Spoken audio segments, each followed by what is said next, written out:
बिस्मिल्लाहिर्रहमानिर्रहीम। सभी स्टूडेंट्स, हमारे पास लेक्चर नंबर 12 है। इसमें हमारे पास सिलेबस था 25 से ऑनवर्ड 30 तक क्वेश्चन थे, यानी 26 से 30 तक क्वेश्चन थे हमारे पास। पहला हमारे पास क्वेश्चन है differentiate between p and pH. हमने जब पीएच स्केल पढ़ा था वहाँ पर हमने ये बात की थी, हमने कहा था पी और पीएच में क्या डिफरेंस है। हमने कहा था P for symbol mean negative logarithm of symbol, यानी जब भी किसी सिंबल से पहले पी आ जाए जिसका मतलब होता है उस सिंबल का आपने क्या करना है, नेगेटिव लॉग लेना है। पी का मतलब क्या होता है, किसी भी सिंबल के, कोई भी सिंबल आपके पास, उसके अगर पहले पी आ जाता है तो इसका मतलब होता है कि आपने क्या करना है, नेगेटिव लॉग लेना है उस सिंबल का, यानी पी का मतलब होता है नेगेटिव लॉग, और जो उसके बाद सिंबल आएगा उसका मतलब उसका नेगेटिव लॉग। और पीएच हमारे पास क्या होती है, P before H mean negative log of H plus. क्योंकि हमने यहाँ पे बात किया ना पी एच, यानी हमने कहा था पी के बाद जो सिंबल आता है हम उसका नेगेटिव लॉग लेते हैं। तो यहाँ पी के बाद क्या चीज आ रही है, हाइड्रोजन आयन आ रहा है, तो इसका मतलब हमने क्या किया, हम लिखा कि negative log of hydrogen ion. अगर हम प्रॉपर इसको पीएच को डिफाइन करते हैं तो हम ऐसे करते हैं, pH is the negative logarithm of the molar concentration of hydrogen ion, यानी पीएच जो होती है वो क्या है, वो हाइड्रोजन आयन की नेगेटिव लॉग है उसकी मोलर कंसंट्रेशन का। तो इसी तरह हम इसको यू भी लिखते हैं, इसका formula pH is equal to negative log of the molar concentration of hydrogen ions. अच्छा भैया हमारे पास था differentiate between p and pH. अब अगर यूजेस की बात करते हैं, यूजेस ऑफ पीएच, नेक्स्ट जो हमारे पास क्वेश्चन है, क्वेश्चन नंबर 27 है, वो हमारे पास है यूजेस ऑफ पीएच, यानी पीएच के यूजेस क्या होते हैं। तो पहली बात, इसका पहला यूज है determine acidic and basic nature of solution. अगर कोई भी आपके पास सॉल्यूशन है, आपने पता करना है उसकी पीएच कितनी है, तो वहाँ पे पीएच का जो कंसेप्ट है इस्तेमाल करते हैं। यानी हमने देखना हो कि वो जो सॉल्यूशन है वो एसिडिक है या बेसिक है, तो वहाँ पे क्या इस्तेमाल करते हैं, वहाँ पे हम पीएच का इस्तेमाल करते हैं। मजीद भाई इसका इस्तेमाल किया जाता है यूज टू प्रोड्यूस मेडिसिन, उसके बाद culture at a microbiology concentration of hydrogen ion. अब जहाँ पे मेडिसिन वगैरह तैयार की जाती है वहाँ पे हम बात का हमारे पास रिएक्शन ऐसे भी होते हैं जहाँ पे हम एंजाइम वगैरह का इस्तेमाल कर रहे होते हैं। तो जो एंजाइम वगैरह होते हैं या कोई भी माइक्रोब्स वगैरह, कोई भी चीज़ें जो हम माइक्रोबायोलॉजिकल चीज़ें हम जो वहाँ पे इस्तेमाल कर रहे होते हैं, बैक्टीरिया वगैरह या कोई भी चीज़ें इस तरह की जो हम इस्तेमाल कर रहे होते हैं, तो वहाँ पे उसको एक महसूस टेम्परेचर, प्रेशर और पीएच की ज़रूरत होती है। तो इसी वजह से वहाँ पे भी जब आपने वो पीएच मेंटेन करनी होती है, वहाँ पे भी हम इसका भी आसरा लेते हैं, वहाँ पे भी हम इसका जब वो सहारा लेते हैं पीएच का।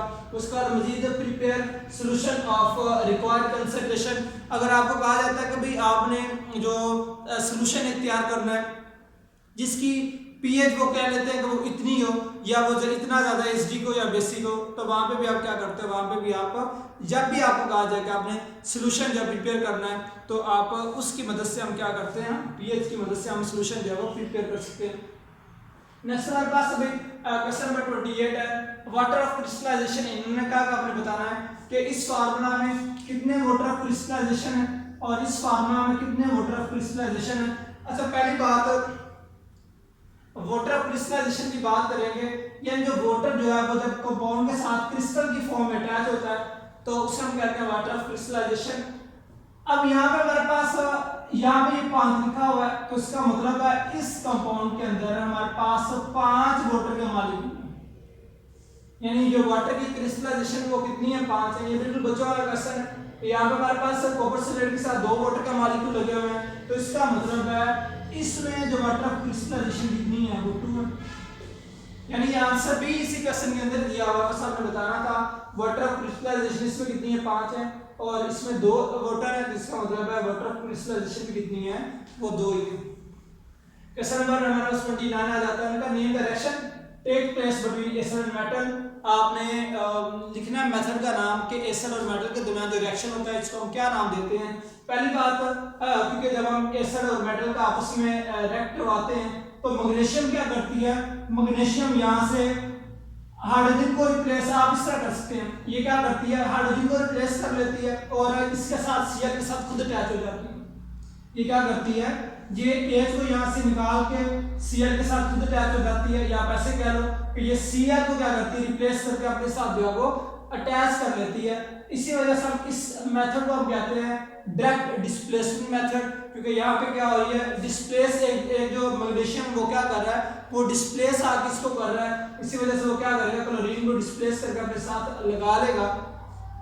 तो इस मेथड को हम क्या कहते हैं, डायरेक्ट डिस्प्लेसमेंट मेथड। तो क्वेश्चन था name the reaction take place between acid and metal, आपने नाम बताना है उस रिएक्शन का जो कि एसिड और मेटल के दरमियान रिएक्शन को, या दूसरे वर्ड में हम कहते हैं उसको, तो हमारे पास है डायरेक्ट डिस्प्लेसमेंट मेथड कहते हैं। फॉर एग्जांपल हमारे पास 2HCl है, मैग्नीशियम के साथ रिएक्ट करेगा तो क्या बनेगा, भी मैग्नीशियम की वैलेंसी 2 होती है, Cl की वैलेंसी 1 होती है।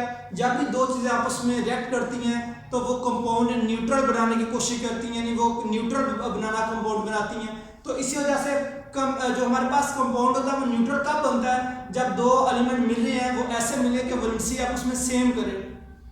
न्यूट्रल कंपाउंड कैसे मिलके बनते हैं या कैसे बनते हैं, जब दो चीजें आपस में मिले और ऐसे मिले कि उन दोनों की वैलेंसी जो है वो क्या हो जाए, वो सेम हो जाए। अब क्लोरीन की तो वैलेंसी 1 है, मैग्नीशियम की 2 है, तो ये कैसे एडजस्ट करेंगे, आप इस तरह करेंगे कि दो क्लोरीन मैग्नीशियम के साथ अटैच हो जाएंगे, क्योंकि एक क्लोरीन की वैलेंसी 1 है, अब 2 की कितनी हो जाएगी, 2, और मैग्नीशियम कितनी है, 2। तो इसी तरह क्या कर देंगे, हमारे पास कंपाउंड बन जाएगा न्यूट्रल, जिसे हम साल्ट है, ये हमारे पास मैग्नीशियम क्लोराइड, तो ये हमारे पास मैग्नीशियम क्लोराइड बन जाएगा, साथ में 2 जो है वो H2 की फॉर्म में बाय। तो भाई ये हमारे पास था क्वेश्चन नंबर 29। क्वेश्चन नंबर 30 की बात करते हैं। उन्होंने कहा फास्फोरिक एसिड यानी H3PO4 is a weak acid but it's salt Na3PO4 यानी sodium phosphate with strong base NaOH is a neutral, explain it. उन्होंने कहा जो हमारे पास फास्फोरिक एसिड है ये हमारे पास वीक एसिड होता है, लेकिन जो इसका साल्ट होता है सोडियम फास्फेट यानी Na3PO4, वो उसका जब रिएक्शन करवाया जाता है NaOH के साथ तो क्या होता है, जो हमारे पास साल्ट बनता है वो हमारे पास न्यूट्रल होता है। तो आयनाइजेशन पढ़ते हैं। पहली बात, अब ये हमारे पास फास्फोरिक एसिड है, जब ये आयनाइज होता है तो ये प्रोड्यूस करता है 3 हाइड्रोजन आयन, क्योंकि इसमें 3 हाइड्रोजन है, ये क्या करता है 3 हाइड्रोजन आयन प्रोड्यूस करता है। उसी तरह जब क्या करता है, ये जो हमारे पास हाइड्रोजन आयन होते हैं इनकी वजह से क्या होता है, जो हमारे पास सॉल्यूशन होता है वो एसिडिक होता है।